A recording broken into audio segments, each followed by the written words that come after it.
Kumusta po kayo? Ako po si Dr. Miguel Santos, ang inyong lingkod, isang doktor na nag-aalaga sa ating mga nakatatanda. Sa aking karanasan, nakita ko kung gaano kahalaga ang maliliit na gawi sa ating kalusugan.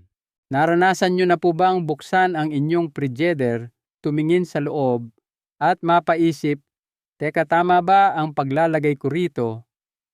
Baka naman naitago ninyo ang tinapay sa likod ng gatas o inilagay ang isang piling ng saging sa crisper drawer sa pag-aakalang mananatili itong sariwa ng mas matagal. Naiintindihan ko po kayo, lahat tayo ay nagawa na yan sa pag-iisip na ang frigider ang pinakaligtas na lugar para sa halos lahat ng bagay. Ngunit heto po ang isang bagay na maaaring makagulat sa inyo, ang ilan sa mga pinakakaraniwang pagkain. Yung mga marahil ay kinakain ninyo araw-araw ay nawawalan pala ng kanilang lasa, sustansya, at kung minsan ay nagiging mapanganib pa dahil lamang sa pagkakatago sa lamig. Hindi nyo po ito kasalanan. Ang mga ganitong gawi ay dahan-dahang nagiging bahagi ng ating rutina. Ngunit sa oras na malaman ninyo kung ano ang dapat bantayan, hindi na ninyo titingnan ang inyong kusina sa parehong paraan muli. Sa araw na ito, pag-uusapan natin ang mga pang-araw-araw na pagkain na hindi dapat itinatago sa frigider at higit sa lahat, kung ano ang dapat gawin sa halip. Dahil ang maliliit na pagbabago sa kung paano natin itinatago ang pagkain ay maaaring magdulot ng malaking pagkakaiba sa ating pakiramdam, lalo na habang tayo ay nagkakaedad. Bago po tayo magsimula, nais ko sanang malaman kung saan kayo sumusubaybay sa akin ngayon. Mag-iwan po kayo ng komento sa ibaba at huwag mag-atubiling magtanong ng anumang mayroon kayo. At huwag kalimutang pindutin ang subscribe button at i-on ang notifications para hindi ninyo makaligtaan ang mga payong pangkalusugan. Magsimula po tayo sa isang simpleng bagay, patatas. Isang bagay na marahil ay nasa loob ng inyong frigider ngayon. Alam nyo po, ang patatas ay isa sa mga pagkaing tila laging may lugar sa bawat kusina. Maaasahan, pamilyar, at nagbibigay ginhawa. Mula sa isang mainit na mangkok ng niligis na patatas hanggang sa isang malutong na roasted side dish. Ngunit heto ang isang tanong na hindi madalas itanong ng marami, tama ba ang paraan ng pag-iimbak natin sa kanila? Sa loob ng maraming taon, dating ugali ko na pagka-uwi galing sa palengke ay diretso kong inihahagis sa frigider nang hindi nag-iisip. Tila iyon ang ligtas na gawin. Ngunit lumalabas na ang malamig na hangin sa frigider ay hindi nakakatulong sa ating mga patatas. Sa katunayan, tahimik nitong ginagawa ang mga ito na hindi lang mas matabang, kundi posibleng mapanganib pa. Kita nyo po, ang patatas ay puno ng starch at kapag itinatago ninyo ito sa frigider, ang starch na iyon ay nagiging asukal ng mas mabilis kaysa sa nararapat. Ngayon dito, nagiging komplikado. Kapag ang mga patatas na puno ng asukal na ito ay isinalang sa litson hurno o pinirito sa mataas na temperatura tulad sa kawali o oven, maaari silang lumikha ng isang kemikal na tinatawag na acrylamide. Iyan ay isang salitang hindi ninyo naririnig araw-araw, ngunit mahalaga ito. Ang acrylamide ay iniugnay sa kanser sa mga pag-aaral sa hayop, at habang ang pananaliksik sa mga tao ay patuloy pa rin ito, ay isang bagay na binabantayan ng mga eksperto sa kaligtasan ng pagkain. Ngunit kahit isantabi natin ang siyensya, mayroong mas halatang senyales ang lasa at tekstura. Naranasan na ba ninyong magluto ng patatas na naging kakaibang tamis o naging maitim at malabsa? Hindi po iyan imahinasyon ninyo. Iyan ay epekto ng lamig sa kanilang natural na balanse. At kapag nangyari iyon, hindi na sila pareho. Ang magandang balita ay madali itong ayusin. Sa halip na sa frigidaire, itago ang inyong mga patatas sa isang malamig, madilim at tuyong lugar tulad ng isang pantry o kahit sa isang drawer sa kusina. Ang isang mesh bag o kahoy na crate ay malaki ang maitutulong. Nakakatulong ito sa kanila na huminga at manatiling matigas. Hindi lang sila magiging mas masarap, kundi tatagal din sila at magiging mas ligtas para sa inyong susunod na pagkain. Ngayon, pag-usapan natin ang tinapay. Yang malambot at pamilyar na ginhawang mahal nating lahat. Mayroon talagang espesyal sa tinapay. Hindi po ba isang sariwang hiwa na may kaunting mantikilya o isang piraso ng toast sa umaga kasama ang inyong tsaa para itong tahanan? Para sa maraming nakatatanda, ang tinapay ay bahagi ng pang-araw-araw na buhay at makatuwiran lamang na nais nating panatilihin itong sariwa hanggat maaari.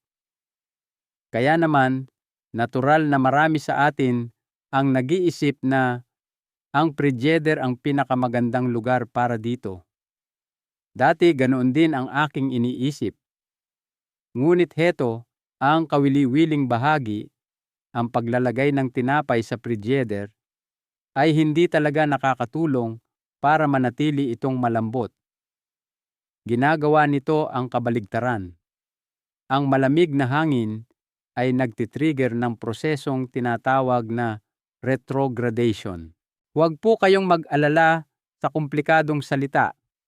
Ibig sabihin lang nito ang mga starch sa tinapay ay nagsisimulang magbago ng kanilang istruktura sa lamig at iyon ang nagpapatigas at nagpapatuyo sa tinapay ng mas mabilis kaysa kung iiwan nyo lang ito sa ibabaw ng mesa.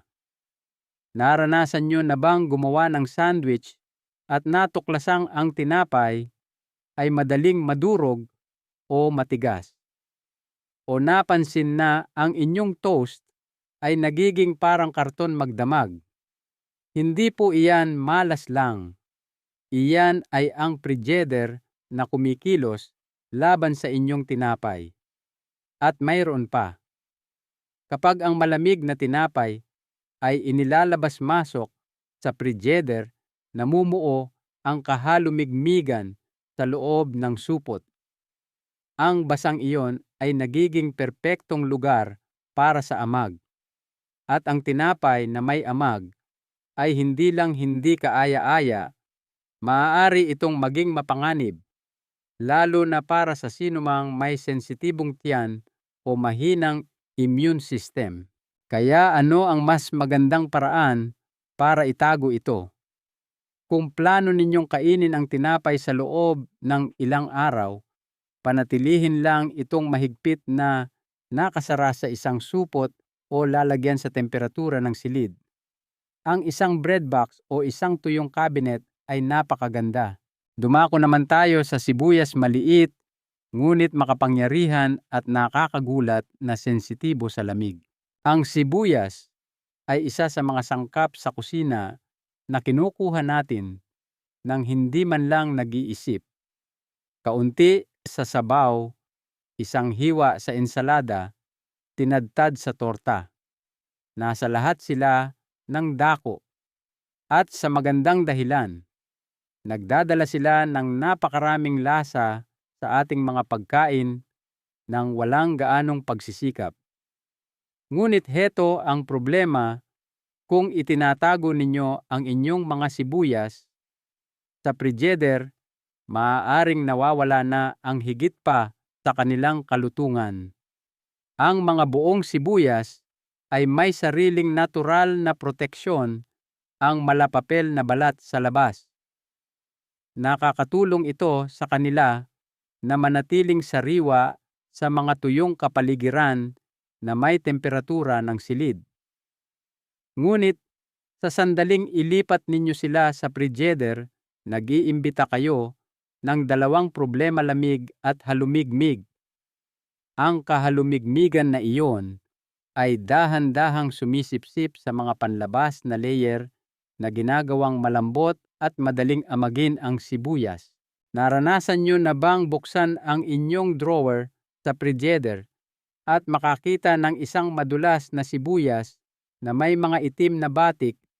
Yan mismo ang dahilan. Ngunit mayroon pang ibang nangyayari. Ang sibuyas ay may malakas na amoy. Alam nating lahat iyan.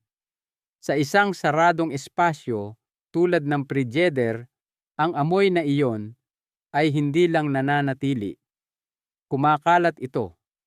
Maaari itong pumasok sa mga kalapit na pagkain tulad ng mantikilya, prutas, o kahit ng ang atin ng tirang pagkain kahapon.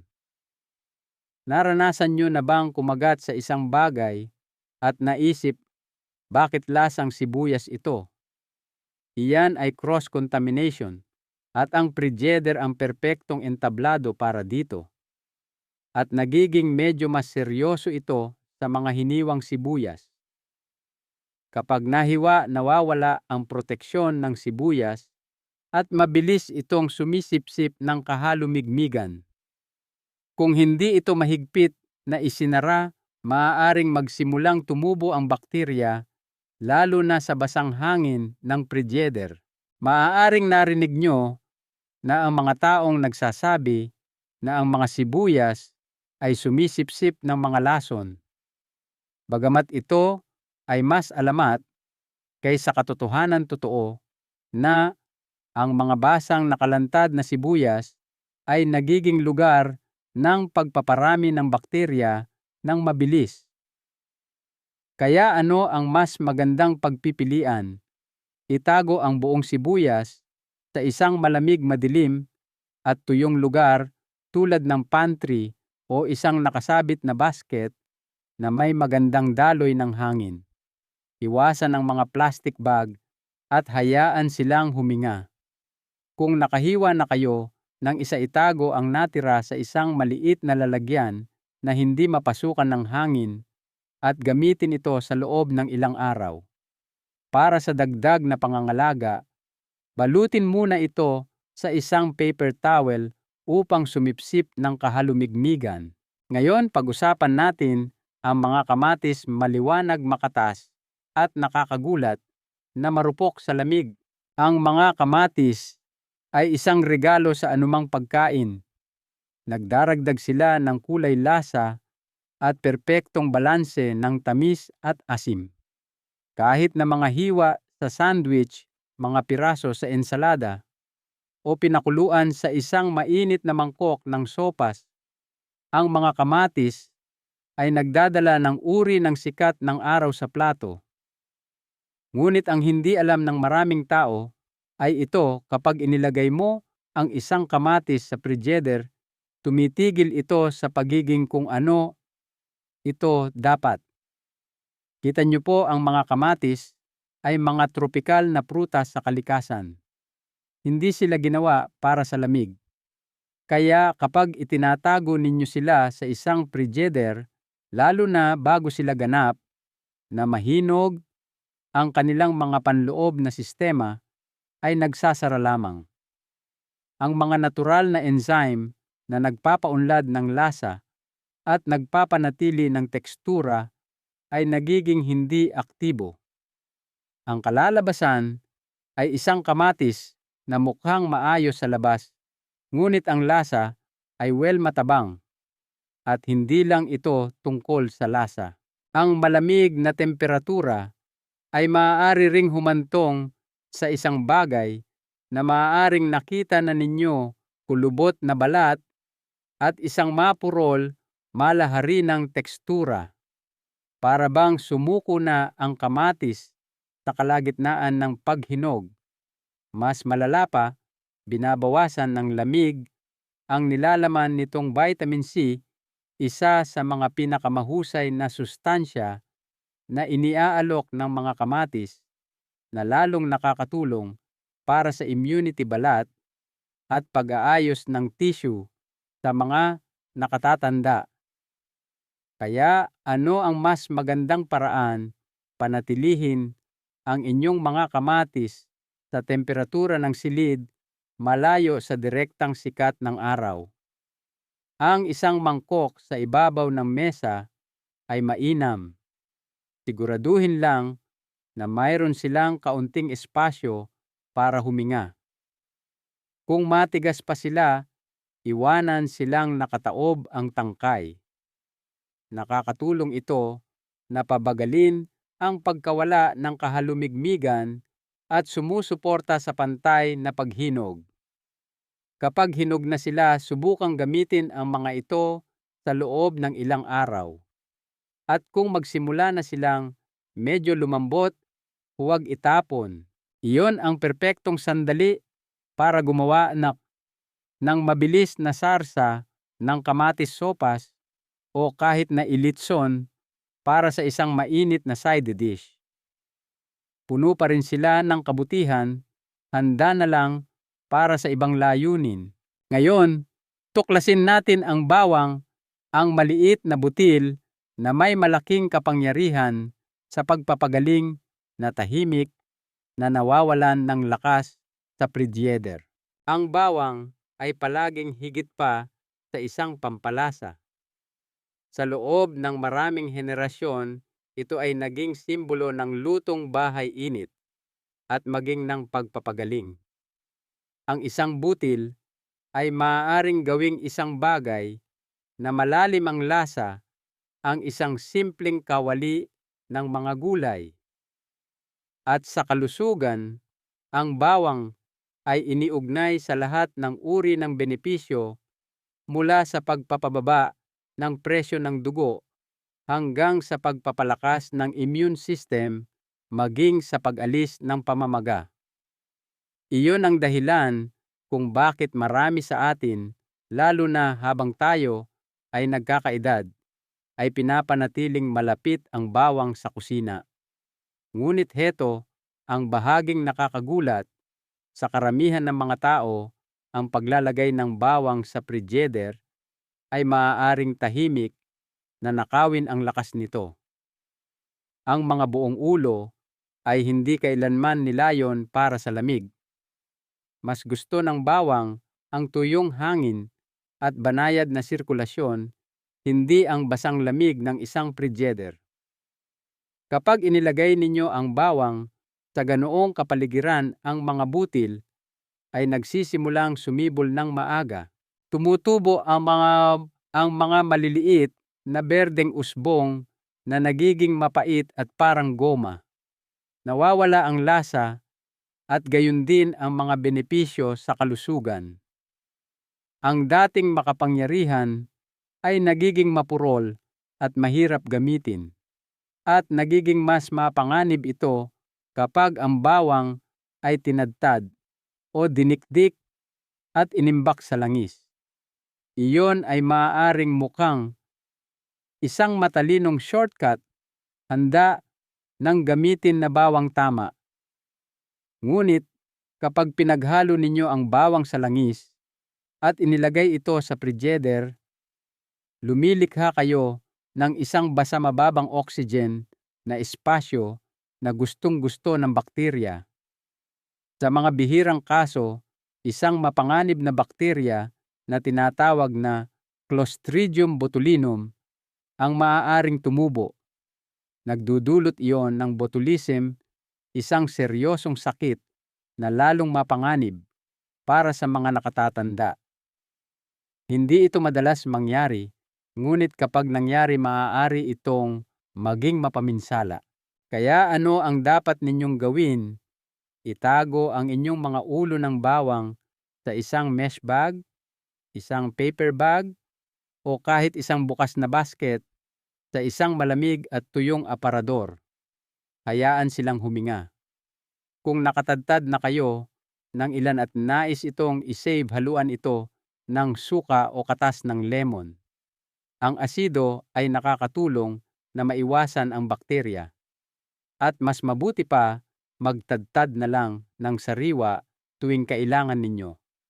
1 minuto lang ito at makukuha ninyo ang buong lasa at lahat ng mga healing compound na iyon tulad ng nilalayon ng kalikasan. At ngayon, mula sa makalupang lakas ng bawang, bumaling tayo sa isang bagay na medyo mas pamilyar, ang inyong pang-umagang tasa ng ginhawa kape. Para sa marami sa atin, ang kape ay hindi lang isang inumin.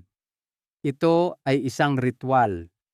Isang mainit na tasa sa inyong mga kamay habang sumisikat ang araw, isang maliit na pahinga sa hapon upang umupo, huminga at magtipon ng inyong mga iniisip. Ang kape ay nagbibigay sa atin ng ginhawa, focus at isang pakiramdam ng rutina, lalo na kapag ang natitirang bahagi ng araw ay hindi mahuhulaan. Kaya hindi nakapagtataka na nais nating panatilihin itong sariwa. At sa unang tingin, ang Frigidaire ay tila isang magandang lugar para gawin iyon. Ngunit heto ang problema, ang kape, buong butil man o giniling, ay tinatawag ng mga siyentipiko na hygroscopic. Iyon ay isang magarbong paraan lamang ng pagsasabing sinisipsip nito ang lahat sa paligid nito, kahalumigmigan amoy, kahit na mga lasa mula sa ibang pagkain sa malapit. Kaya kapag inilagay ninyo ang inyong kape sa Frigidaire, hindi lang ito lumalamig, nagsisimula itong sumipsip ng mga amoy ng sibuyas, tirang pagkain kagabi o kahit bawang. Ang resulta, isang timpla na matabang, mapait o kakaiba ang lasa. Hindi ito ang inaasahan ninyo at hindi nakakatulong ang mga pagbabago sa temperatura. Sa tuwing binubuksan ninyo ang Frigidaire, nagbabago ang hangin sa loob. Maaari itong magdulot ng pamumuo ng hamog sa loob ng lalagyan ng kape, lalo na kung hindi ito airtight. Ang kahalumigmigan na iyon ay nagpapakumpol sa mga giniling, nagpupurol sa lasa, at sa paglipas ng panahon, nag-iimbita pa ng amag.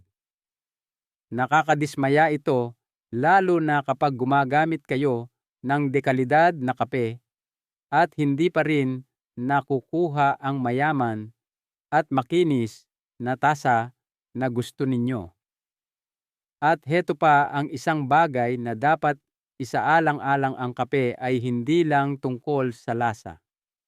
Naglalaman ito ng mga antioxidant tulad ng chlorogenic acid na maaaring suportahan ang kalusugan ng puso at utak. Ngunit ang mga nakakatulong na compound na iyon ay nagsisimulang masira kapag nalantad sa halumigmig at hangin. Ibig sabihin, ang maling pag-iimbak nito ay hindi lang nakakaapekto sa lasa, maaari rin nitong bawasan ang mga benepisyong pangkalusugan na nakukuha ninyo sa bawat tasa. Kaya ano ang dapat ninyong gawin? Itago ang inyong kape sa isang opaque, airtight na lalagyan sa temperatura ng silid mainam, sa isang malamig at tuyong aparador na malayo sa init at liwanag. At heto ang isang tip, gilingin lamang kung ano ang kailangan ninyo para sa isang araw o dalawa. Ang mga sariwang giniling na butil ay gumagawa ng malaking pagkakaiba sa parehong lasa at aroma. At mula sa isang likas na yaman, patungo sa isa pa, pag-usapan naman natin ngayon ang isang bagay na matamis at ginintuan, ang pulot pukyutan. Ang pulot pukyutan ay isa sa mga regalong iyon mula sa kalikasan na nakatagal sa pagsubok ng panahon. Matagal bago pa tayo magkaroon ng mga botika o suplemento ginagamit ng mga tao, ang pulot pukyutan upang paginhawahin ang namamagang lalamunan, gamutin ang mga sugat, pakalmahin ang ubo, at kahit natulungan sa panunaw. Hindi nakapagtataka na marami pa rin sa atin ang kumukuha ng isang kutsarita sa ating tsaa o dahan-dahang ipinapahid ito sa toast. Ito ay matamis, nakakaginhawa at puno ng kabutihan. Kaya naman, natural na iniisip natin na ang pagpapanatiling ligtas nito sa frigider ay makatuwiran. Ngunit heto ang kawili-wiling bahagi, hindi tulad ng maraming iba pang pagkain, ang pulot pukyutan ay natural na antibakteryal. Hindi ito nasisira kapag itinatago sa temperatura ng silid. Hindi sa loob ng mga buwan, hindi kahit sa loob ng mga taon. Ngunit sa sandaling ilagay mo ito sa frigider, may nagbabago. Ang lamig ay nagiging sanhi ng mabilis na pagkikristal nito.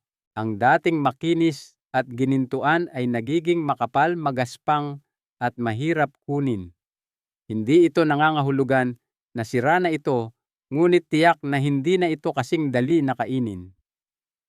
Higit sa lahat, kapag paulit-ulit mong binubuksan at isinasara ang isang malamig na garapon ng pulot pukyutan, nagpapasok ka ng kahalumigmigan sa loob.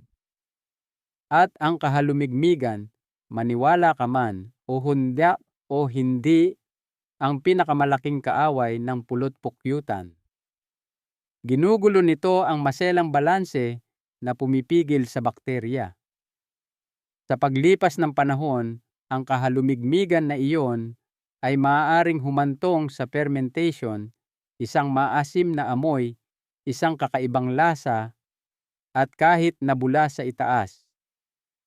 Hindi lang hindi kaaya-aya, kundi isang senyales din na ang pulot pukyutan ay hindi na ligtas kainin, lalo na para sa isang taong may sensitibong tiyan. Ngunit heto, ang magandang balita, simple lang ang solusyon.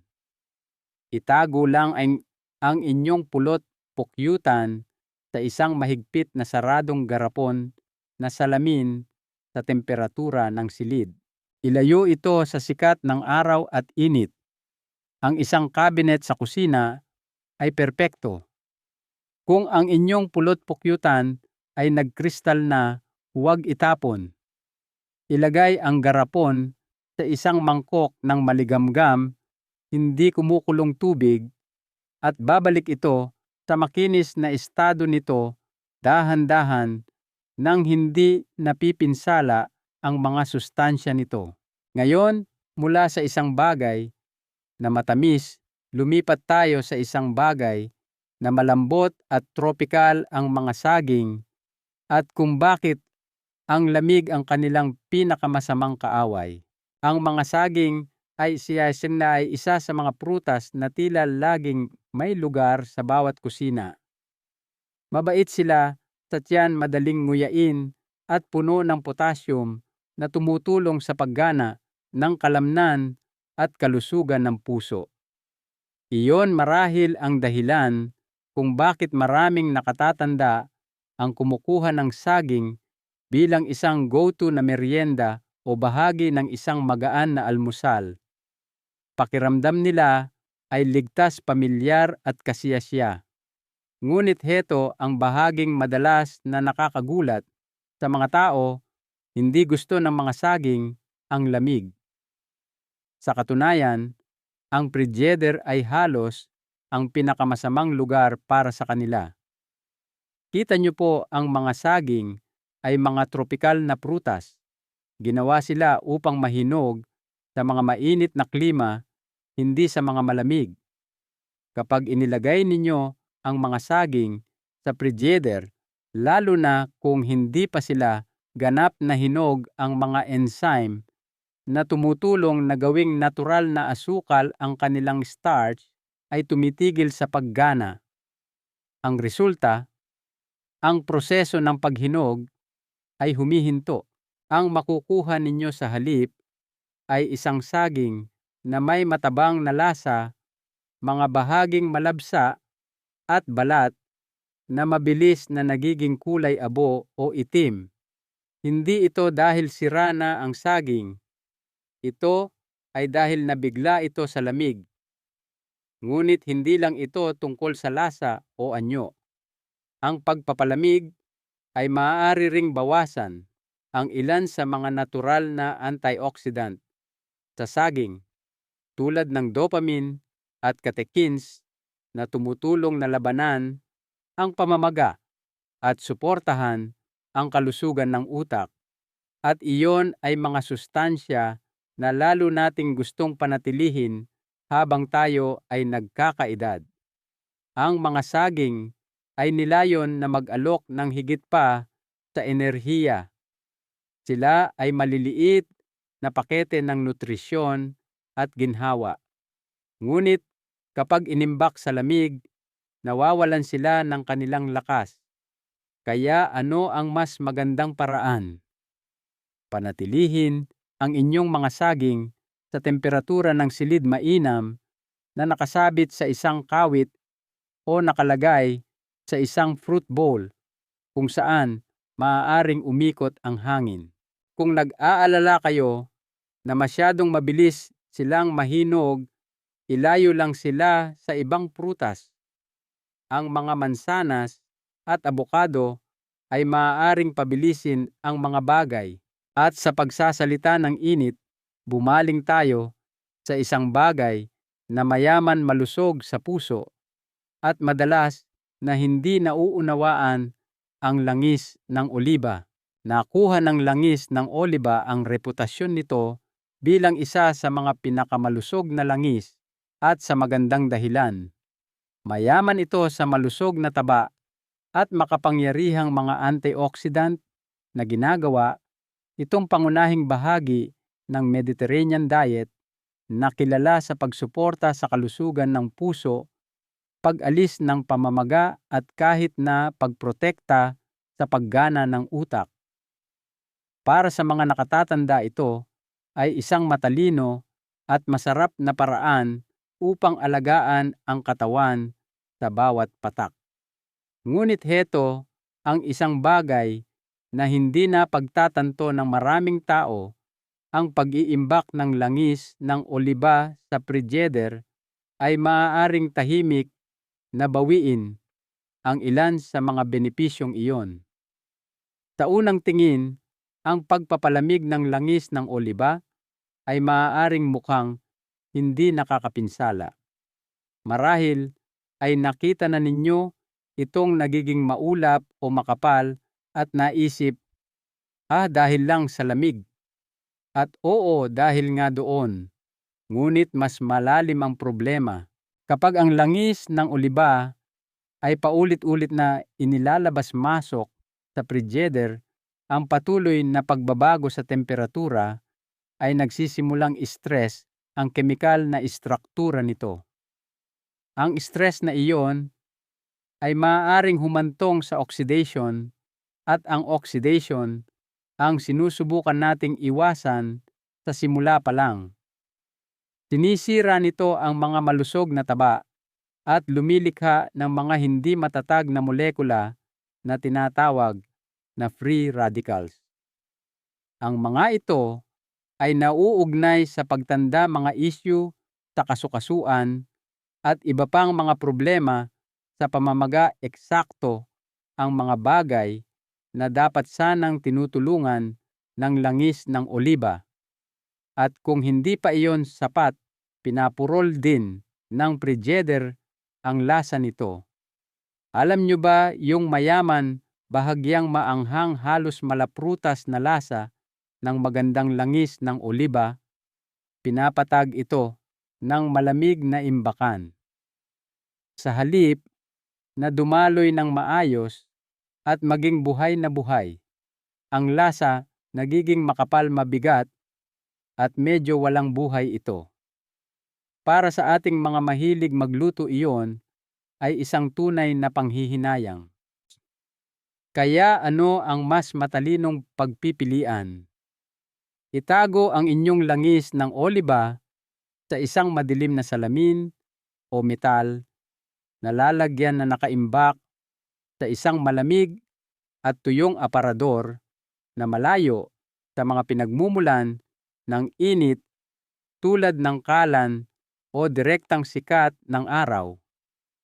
Kung malinaw ang bote, isaalang-alang ang pagbabalot nito o paglilipat ng langis sa isang mas madilim na lalagyan.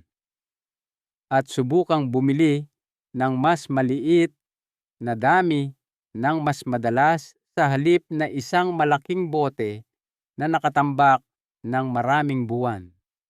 Nakakatulong ito na mapanatili ang parehong lasa at nutrisyon. Kaya narito po ang puso ng lahat ng ito, ang pananatiling malusog pagkatapos ng edad 60 ay hindi laging nangangahulugan ng paggawa ng mas marami. Minsan, nangangahulugan lamang ito ng paggawa ng mga bagay sa ibang paraan. Isang patatas na itinago sa pantry sa halip na sa frigider, isang tinapay na inimbak sa aparador sa halip na pinalamig, hindi ito mga malalaking pagbabago, ngunit malaki ang kanilang sinasabi. Sinasabi nila, nagmamalasakit ako, binibigyan ko ng pansin, pinipili ko pa rin kung ano ang pinakamabuti para sa aking katawan. Ang inyong kusina ay higit pa sa isang lugar para magluto. Dito tahimik na nagsisimula ang inyong kalusugan, isang maalalahaning gawi sa bawat pagkakataon. At ang pinakamagandang bahagi, nasa inyo na ang lahat ng kailangan ninyo para magsimula. Walang mga dieta, walang stress, kamalayan, intensyon at kaunting pag-usisa lamang. Mahalagang aral. Ang tunay na pag-aalaga sa ating kalusugan, lalo na sa ating pagtanda, ay hindi nangangailangan ng malalaking sakripisyo. Ito ay matatagpuan sa maliliit at maalalahaning pagpili na ginagawa natin araw-araw simula mismo sa ating kusina. Ang pag-unawa sa tamang paraan ng pag-iimbak ng ating pagkain ay isang simpleng hakbang na may malaking epekto sa ating nutrisyon, pakiramdam at pangkalahatang kagalingan. Kung nakatulong sa inyo ang impormasyong ito na makita ang mga bagay sa isang bagong liwanag, kung kahit isa sa mga tip na ito ay nagpatigil sa inyo at nagpaisip ng, aba, hindi ko alam yan, kung gayon ay nakagawa na ito ng pagkakaiba. Kung oo, bakit hindi tulungan ang iba na maramdaman din iyon? Ibahagi ang inyong mga saloobin sa mga komento. Anong pagkain ang mali ninyong naitatago? Anong gawi ang babaguhin ninyo simula ngayon? I-like ang video na ito. Kung nagbigay ito sa inyo ng halaga, ibahagi ito sa isang kaibigan, kapitbahay, o mahal sa buhay, isang taong karapat-dapat ding manatiling malusog. At huwag kalimutang mag-subscribe para sa mas maraming banayad at praktikal na karunungan upang matulungan kayong mabuhay ng mas malakas, mas matagal, at mas masaya araw-araw. Dahil ang kalusugan ay hindi tungkol sa paggawa ng lahat ng bagay ng perpekto. Ito ay tungkol sa paggawa ng maliliit na bagay ng may pag-iingat.